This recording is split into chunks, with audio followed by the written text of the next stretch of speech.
Dear students, राष्ट्रीय आय क्या है, राष्ट्रीय आय की प्रमुख अवधारणाएं कौन कौन सी, सब कुछ पढ़ लिया। लेकिन प्रॉब्लम तब आती है अवधारणाओं से रिलेटेड जब संख्यात्मक क्वेश्चन आपके एग्जाम में पूछे जाते हैं कि दिया हुआ है सकल घरेलू उत्पाद, आपसे पूछा गया है बताइए राष्ट्रीय आय क्या होगा। आपसे दिया हुआ है बाजार कीमत पर सकल राष्ट्रीय उत्पाद, आपसे पूछा गया है साधारण लागत पर सकल घरेलू उत्पाद कितना होगा। मतलब अवधारणाओं को आपस में बदलना, अवधारणाओं से दूसरी अवधारणा की गणना करना, यहीं पर मेन क्वेश्चन फंस जाता है और बच्चे इसमें बहुत ज़्यादा कंफ्यूज होते हैं। नॉर्मली राष्ट्रीय आय की गणना करने की 3 विधियां तो है जो कि मैं आपको बताऊंगा इसके नेक्स्ट, लेकिन वो विधियां आसान हैं। उस विधियों को समझने के लिए अवधारणाओं को कैलकुलेट कैसे किया जाए ये समझना जरूरी है और इसी के बारे में आज मैं बताऊंगा। देखते रहिएगा, अवधारणाओं से रिलेटेड न्यूमेरिकल क्वेश्चन करके बताऊंगा कि एक्चुअली में किस तरह से इसको सॉल्व किया जाता है। लेकिन सॉल्व करने से पहले आपको थोड़ा समझना होगा क्योंकि यहाँ पर चीज़ों को रटा नहीं जा सकता। मैं आपको ऐसा तरीका बताऊंगा कि आप रटेंगे नहीं, केवल 3 चीज़ों को याद करना पड़ेगा, वो आपके दिमाग में बैठाएंगे। किस तरह से बैठाएंगे आपको पता होगा, लेकिन आपको फार्मूला पे फार्मूला याद करने की जरूरत है। 8 अवधारणाएँ हैं, जीडीपी एमपी, जीडीपी एफसी, इस तरह से 8 अवधारणाएं हैं। कौन कौन सी अवधारणाएं हैं आप निकालेंगे। जीडीपी, एक जीडीपी एमपी होता है, एक जीडीपी एफसी होता है, एक होता है एनडीपी, एनडीपी एमपी होता है, एनडीपी एफसी होता है, एक होता है जीएनपी, जीएनपी एमपी होता है, जीएनपी एफसी होता है, एक होता है एनएनपी, एनएनपी एमपी होता है, एनएनपी एफसी होता है। इसका पूरा नाम पता है ना, सकल घरेलू उत्पाद, शुद्ध घरेलू उत्पाद, सकल राष्ट्रीय उत्पाद, शुद्ध राष्ट्रीय उत्पाद, उसके आगे बाजार की मदद, साधारण लागत लगा दो, हो जाएगा। तो 8 अवधारणाएं हैं। इन 8 अवधारणाओं में से दूसरी अवधारणा कौन सी कैलकुलेट किया जाए। इन सभी अवधारणाओं के बीच में जो अंतर है वो केवल 3 ही चीज़ों का है। इससे पहले वाले लेक्चर में वही बताया था। किन किन चीज़ों का अंतर है। एक होता है आपका मूल्यह्रास यानी कि डेप्रिसिएशन का, जिसको घिसावट व्यय बोलते हैं, स्थिर संपत्ति का उपभोग भी बोलते हैं। दूसरा होता है शुद्ध अप्रत्यक्ष कर और तीसरा होता है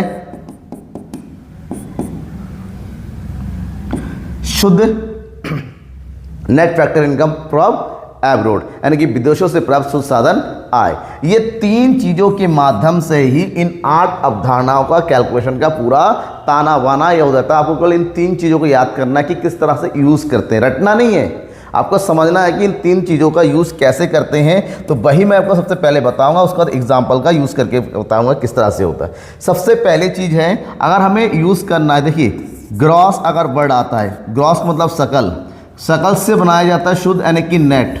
तो सकल से शुद्ध बनाने के लिए डेप्रिसिएशन को घटा दिया जाता है और शुद्ध से सकल बनाने के लिए डेप्रिसिएशन को ऐड कर दिया जाता है। ध्यान में रखिएगा, मैं थोड़ा शॉर्ट में बता रहा हूँ इसलिए इंग्लिश वर्ड यूज़ कर रहा हूँ। ग्रॉस का मतलब होता है सकल और इसका मतलब होता है शुद्ध, ठीक है, ध्यान में रखिएगा इस बात को। दूसरा है आपका नेशनल यानी कि राष्ट्रीय, और इधर होता है घरेलू यानी कि domestic, D for domestic N for national. तो यहाँ पर नेशनल और डोमेस्टिक को एक दूसरे बदलना है। अगर आपके पास नेशनल दे रखा है, डोमेस्टिक निकालना है, घरेलू निकालना है, तो आपको माइनस कर देना होगा क्या चीज़, विदेशों से शुद्ध साधन आय यानी कि NFI। उसका उल्टा निकालना है तो NFI को क्या कर देना होगा, प्लस, यानी कि घरेलू को राष्ट्रीय में बदलने के लिए NFI को प्लस कर दिया जाता है। तीसरा है आपका बाजार कीमत और फैक्टर कॉस्ट। बाजार कीमत को फैक्टर कॉस्ट में बदलने के लिए आपको घटाना पड़ेगा शुद्ध अप्रत्यक्ष कर यानी कि NIT को, और वहीं पर फैक्टर कॉस्ट यानी कि साधन लागत को बाजार कीमत में बदलने के लिए प्लस कर देना होगा NIT को। बस आप क्या करेंगे, इन 3 चीज़ों को अपने दिमाग में बैठाएंगे। अगर ये 3 चीज़ आपस में याद है ना, एक भी फार्मूला आपको रटना नहीं पड़ेगा, आप फार्मूला ऑटोमेटिक बनाते चलेंगे। कैसे बनाते चलेंगे, पहले आप इन तीनों को दिमाग में बैठाओ, फिर मैं बताऊंगा। बिना इन तीनों के बिना सब बेकार है। या तो इन 3 को याद करो या फिर उन 8 के 8 फार्मूला, 8 चौके 64 लगभग 56 फार्मूला बनता है, वो याद करो। आपको कौन सा मंजूर है, क्योंकि जीडीपी से जीडीपी एनपी, इसमें से कोई भी दिया हो सकता है, कोई भी आपसे पूछा जा सकता है। आप सोचो क्या याद करोगे, क्या याद नहीं करोगे। मैं कहता हूं केवल इन 3 को याद करो। कैसे फार्मूला बनता है वो देखिए, क्वेश्चन सॉल्व करके मैं बताता हूं। पहला क्वेश्चन देखिए, यहां पर राष्ट्रीय आय की गणना कीजिए। अब आपको शॉर्टकट, राष्ट्रीय आय को शॉर्टकट में क्या बोलते हैं, NNPFC आपको कैलकुलेट करना है, ठीक है। अब दिया क्या है, बाजार कीमत पर सकल घरेलू उत्पाद यानी कि हमारे पास दे रखा है GDPMP, घिसावट बैठ दिया हुआ है, डेप्रिसिएशन शुद्ध अप्रत्यक्ष कर दे रखा है, नेट इनडायरेक्ट टैक्स विदेशों से प्राप्त शुद्ध साधन आय दे रखा है, NFI। आपको शॉर्टकट याद होना चाहिए।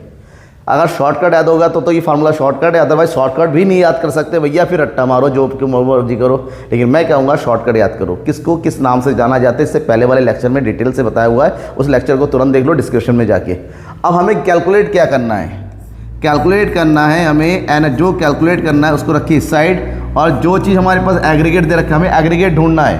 हमारे पास दे रखा है GDPMP। अब देखो मैंने क्या कहा था, फार्मूला याद नहीं करना, फार्मूला बनाना है। कैसे? हमारे पास दे रखा है सकल को बनाना है शुद्ध में, सकल को शुद्ध में बनाने के लिए घटा दिया जाता है डेप्रिसिएशन को, ठीक है। ये दे रखा है D फॉर घरेलू यानी कि डोमेस्टिक को कन्वर्ट करना है नेशनल में, तो ऐड कर दिया जाता है NFIA, ओके। MP क्योंकि P और P सेम है, MP मार्केट प्राइस और फैक्टर का मार्केट पर की बाजार कीमत को कन्वर्ट करना है तुम्हें साधन लागत पे, क्योंकि यहाँ पर बाजार कीमत दे रखा है, बाजार कीमत पे कन्वर्ट करना है साधन लागत पे, तो बाजार कीमत से साधन लागत माइनस करने के लिए माइनस किया जाता है NIT। देखिए फार्मूला बन गया, याद नहीं किया हमने, वो 3 चीज़ों का यूज़ किया कि कन्वर्ट कैसे करना है। तो यहाँ पर GDP की वैल्यू कितनी दे रखी है 8000, घिसावट भाई कितना है 260, शुद्ध अप्रत्यक्ष विदेशी सुसाधन आय कितना दे रखा है 120, और ये दे रखा है हमारे पास 200, ठीक है। तो 8000 120 को ऐड कर दो, 8000 120 माइनस 260 और 200, ये हो गया 460, माइनस कर दो बेटा, ये हो गया 0, 12 में से 6 गया 6, इधर बचा 10 में से 4 गया 6, इधर बचेगा 7, तो ये हो गया 7660 करोड़। अगर यहाँ करोड़ में है तो यहाँ पर भी करोड़ जरूर लिखेंगे, और ये हो गया आपका आंसर। देखिए 2 मिनट में निकल आया ना। डाउट होता है तो ना मैं हूँ, कमेंट बॉक्स पे तुरंत कमेंट करको सर कैसे आया, क्यों आया, किस तरीके से आया। चलो एक क्वेश्चन और करके बताता हूँ, समझ थोड़ा डाउट हो रहा है ना, चलो डाउट और क्लियर करते हैं, एक क्वेश्चन और ले लेते हैं। ये देखिए इस क्वेश्चन में क्या पूछा गया है, घरेलू आय की गणना कीजिए। अब रिमेंबर करो घरेलू आय को शॉर्टकट में क्या बोलते हैं, घरेलू आय को शॉर्टकट में बोलते हैं NDPFC, निकालना है। अब दिया क्या क्या है, अप्रत्यक्ष कर दे रखा है, इनडायरेक्ट टैक्स, विदेशों से प्राप्त साधन आय दे रखा है, विदेशों को भुगतान साधन है, विदेशों से प्राप्त और विदेशों से भुगतान। मैंने क्या कहा था, अगर आपको NFIA चाहिए तो विदेशों से क्या प्राप्त हुआ और विदेशों को क्या गया, विदेशों से आया माइनस विदेशों को गया, तो ये विदेशों से आया और ये गया, इन दोनों को डिफरेंस निकाल लेंगे, यानी कि 650 माइनस 700, तो कितना आ जाएगा बार माइनस का 50, ये कैलकुलेट हो जाएगा। सब्सिडी दे रखा है और ये अप्रत्यक्ष, सब्सिडी और अप्रत्यक्ष कर का अंतर होता है net indirect tax, net indirect tax equal to होता है इनडायरेक्ट टैक्स माइनस सब्सिडी, और यहाँ पर दे रखा है 500 और 240, इन दोनों का अंतर निकालेंगे। बाजार कीमत पर सकल घरेलू उत्पाद यानी कि GDPMP गिवन है, और ये स्थिर पूंजी का उपभोग यानी कि ये डेफिनेशन दे रखा है। सब कुछ पढ़ते हुए आपके दिमाग में बैठना चाहिए कि कौन सा क्या चीज़ है। अब देखिए हमें निकालना है NDPFC, और हमारे पास दिया हुआ है GDPMP। पहले रखेंगे क्या निकालना है, फिर रखेंगे क्या दिया हुआ है। तो यहाँ पर GDPMP, अब कैलकुलेट बनाओ, G से N सकल को शुद्ध में बनाने के लिए माइनस कर देते हैं मूल्यह्रास को यानी कि डेप्रिसिएशन को। D और D सेम है, कुछ नहीं करना है, जो कुछ नहीं करना हटाओ। MP से FC लाना है तो माइनस कर देते हैं नेट इनडायरेक्ट टैक्स यानी कि शुद्ध अप्रत्यक्ष कर को। वैल्यू रखो, GDPMP दे रखा है 8500, डेप्रिसिएशन दे रखा है 400, और शुद्ध अप्रत्यक्ष कर की जगह दे रखा है प्रत्यक्ष कर, और क्या दे रखा है अप्रत्यक्ष कर, और जगह दे रखा है सब्सिडी माइनस कर, यानी कि हो जाएगा अप्रत्यक्ष कर माइनस सब्सिडी, 500 माइनस 240, तो ये हो गया 8500 माइनस 400, ये हो गया माइनस का कितना हो जाएगा 260, तो कितना हो गया 8100 माइनस 260, माइनस कर दो 0 में से 6 गया 4, अब ये हो गया 10 में से 2 गया 8, इधर बचा 7 सॉरी 7,840 रुपये आंसर आ गया। करोड़ जरूर लिखिएगा क्योंकि यहाँ पर करोड़ यूनिट जरूर लिखना जरूरी है। ये क्वेश्चन भी सॉल्व हो गया। डाउट होता है जरूर बताइए, है डाउट? लगो हाथ, चलो डाउट क्लियर और कर लेते हैं। एक क्वेश्चन और करते हैं हाथ तो हाथ। इस क्वेश्चन में दे रखा है बाजार कीमत पर सकल राष्ट्रीय उत्पाद की गणना कीजिए। क्योंकि हर बार एक जैसा नहीं आता। हमारे पास 8 एग्रीगेट्स है, सॉरी,